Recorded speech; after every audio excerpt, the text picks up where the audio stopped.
Democratic candidate for governor Jared Polis joins us now. I'm guessing you've been asked hundreds, if not thousands, of questions over the course of the campaign, but maybe we can cover some new ground. So, news of the week: you got troops from Fort Carson and Pearson Air Force Base. They've been ordered down to the southern border. The president's railing about this migrant caravan that's weeks away and may or may not get here. You have said through your spokeswoman that you would not allow Colorado National Guard troops to go down there. Do we get into dangerous territory when governors are saying yes or no to the National Guard based on politics? Well, no, the Colorado National Guard is under the governor. There is no invasion going on at our southern border. It's simply factually false. There's a ragtag group of people working their way up there. Some might apply for refugee status. Many of them will be turned away at the border. This is being drummed up strictly for political reasons by Donald Trump. Sure, but this idea that I won't give the president access to our National Guard troops if I think it's political. You use the same rationale to not allow somebody to fight in Afghanistan or Iraq. Is that dangerous? Well, it wouldn't be Colorado National Guard units going to Afghanistan or Iraq. It would be, U.S. military. They were called, sure. But, again, it's a job of the governor to keep Colorado safe. And if there's any president that tries to distract or take away our own law enforcement capabilities here in our state, it would make Coloradans less safe. And so it would be my responsibility to say no to something that is really based on a fiction rather than fact.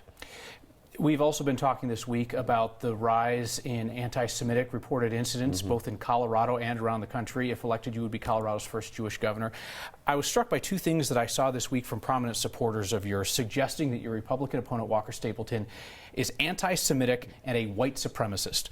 The Colorado Democratic Party spokesman suggested that Stapleton's references to George Soros are veiled anti-Semitism, and Democratic State Rep Joe Salazar said that Stapleton was going to wear a Ku Klux Klan hood on my show earlier this week. Are you comfortable with people saying that about him? No, of course not. I mean, I don't know Walker Stapleton well, but I have no reason to believe that he's anti-Semitic. I think that all elected officials have a responsibility to not feed in to this hatred that's occurring, whether it's racism, whether it's anti-Semitism. And I think, people have to be careful what they say. I mean, when you have a president when there's people, chanting, Jews will not replace us, and he said there's good people on both sides, it doesn't mean that Donald Trump himself is anti-Semitic. His own daughter is Jewish, but he means he's empowering those who, with those feelings, to do bad things. And I hope that all elected officials, Democrats and Republicans, really weigh their words when they say things. Yes, you can talk about Soros as you can talk about anybody,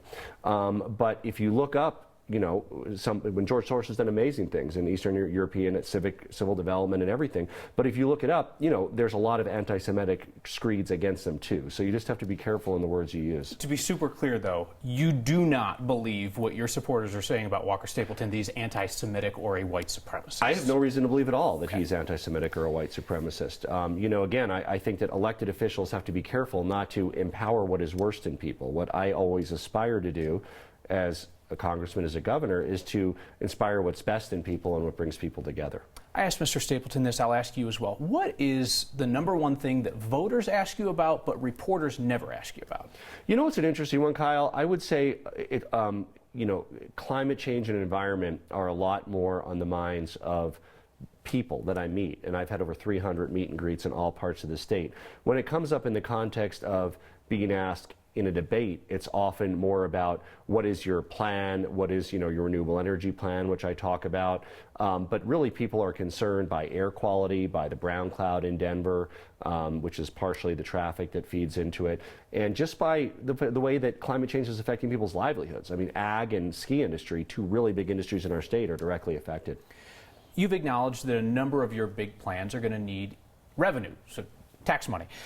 Voters in Colorado tend to vote down statewide tax increases. So what happens if you get elected governor and then through the Taxpayer Bill of Rights, voters keep rejecting tax increases to pay for your program? It seems like you kind of be a lame duck in office right away. Well, a lot of that, Kyle, are what I would say are misleading or false characterizations by my opponent. Like, let's talk about health care for a moment.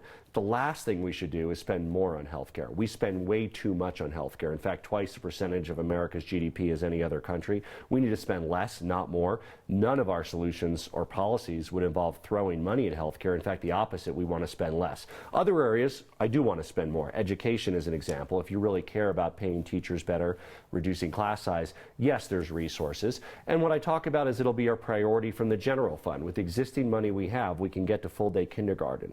Now, it is likely that preschool will need new revenue, and we have other models to pay for it, like public-private partnerships where we get the money up front and then repay the investors out of savings, because when kids are preschool, there's lower special education rates, lower grade repetition rates. So really, we're focused on how far we can get with what we have, because you're correct. You never know if the people are going to want to do more, so we have to focus on what we have. Let's talk about how the legislature and the governor would work together in the future. So Democrats may control both sides of the legislature in the coming year, which with you as governor, you could pretty quickly move the agenda. I'm curious where you are philosophically on that. Is your idea, when there's one party control, go for the bipartisan consensus and do less but avoid the backlash, or are you in the get while the getting's good and rack up some wins while you have one party control? You know, I've heard from a number of Republican state representatives and state senators, and I encourage them when I talk with them, and I'll be meeting with hopefully all the members of the General Assembly after the election. We want good ideas from the right and the left and the center. I mean, a good idea is a good idea. On health care, if it saves money, or expands coverage, we want good ideas from all sides to be able to do that. So I really think on many items, they will be bipartisan. Doesn't mean every Republican or every Democrat will support them.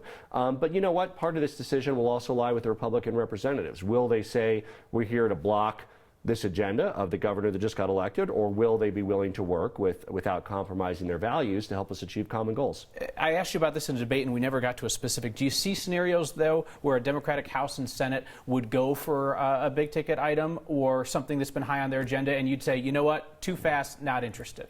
Well, you know, it's all a legislative body is, you know, who's in it is what determines what they do. Mm-hmm. So certainly we'll let our feelings be known in the legislative process. So, I mean, if the House or the Senate are considering something that I don't support, I'm not afraid to tell them that. Now, of course, they could send it to my desk anyway, and I might have to veto it. But we will share early in that process and be in communication with them. No, this isn't something that Jared Polis can get behind. You oppose Amendment 74, as does Mr. Stapleton. That would allow property owners to sue the government if regulations or laws reduce the value of their property.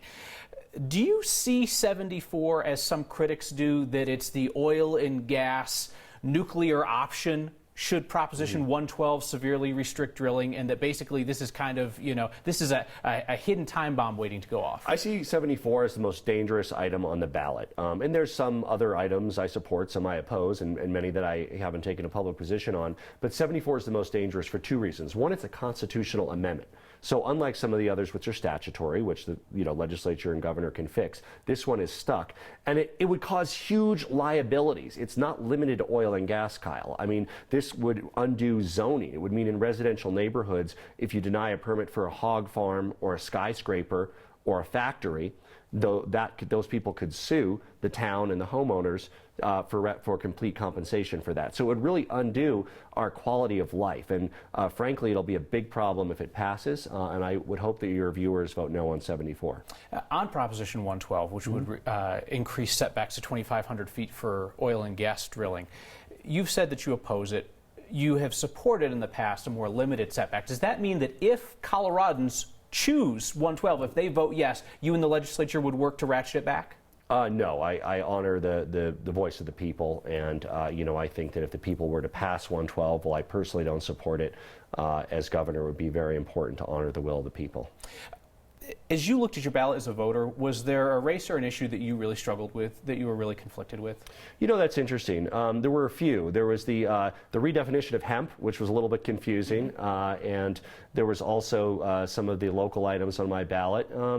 Because I've been so focused on the governor's race, I had not made a detailed study of some of these lesser-known initiatives. Even the redistricting ones, I wound up supporting those. But, as I read through my blue book, it did give me a pause there for a moment where I said, wait a minute, is this the right thing? But I concluded that less politicians are involved with gerrymandering and districting, the better. So I did support those. Have you gained or lost respect for Mr. Stapleton over the course of the campaign? I didn't know him well before the campaign. I can't say I know him incredibly well today. I would definitely say I'm disappointed with his special interest allies that are responsible for many of the ads that have somewhat debased the campaign rather than talking about, issues, talking about, distortions. He seems like a good father, and I'm sure regardless of how this works out, when you go through something like that with somebody, there is some bonding that occurs. I admire anybody who's willing to put themselves out there and be a candidate for public office, and certainly he was willing to do that. They've grabbed us some extra time. We've got about 60, 90 seconds left. I want to squeeze in 2 more questions. So your time in Congress is going to end this year no matter what happens in the governor's race. As I look at you and your personality and your leadership style, it doesn't seem like you would be a very good fit in a body of 1 of 500 in Congress. Is that true? I enjoyed my time there, Kyle, and actually it'll absolutely make me a better governor because I've learned enough about the political process and the sausage making to be able to get Republicans and Democrats to work together to get things done. But when I first ran, I knew I didn't want to do that forever. I mean, I never necessarily thought I'd be running for governor, but I wanted to give back for a period of my life. I'm honored to have helped write the new education law and a number of other pieces of legislation. But, you're right. I'm the kind of person that is really excited to roll up their sleeves and get things done, and I'm really excited about the promise and opportunity that Colorado has. Last question. I love to say, if I'm not making mistakes, I'm not trying hard enough. I don't doubt your effort in this campaign. Do you look back at anything that was a substantial thing, not a trite thing, and say, you know what, that was a mistake. I would have done that differently? I'm proud of the team that we've assembled and the work we've done. I think, every now and then you say things you regret. I said fake news the other day, and it was a very poor, especially given what's happening and how media is under attack. That was a very poor choice of words that I regret. So, but every now and then you say the wrong thing. But when you talk as much as you do and you listen as much as you do, you're bound to make a few mistakes. But I'm overall pretty proud of the campaign we've run. We've tried to stay positive, certainly a lot more than my opponent, which is what a campaign should be about. It's about, here's what I want to do in our great state, and I have a lot of great ideas to save people money on health care, to improve education, and to fix our roads. Congressman Jared Polis with his closing argument to all of you at home. Thank you for stopping in. Look forward to our next conversation. Always a pleasure, Kyle. Subscribe to the Next YouTube channel for the best of Next and some other stuff.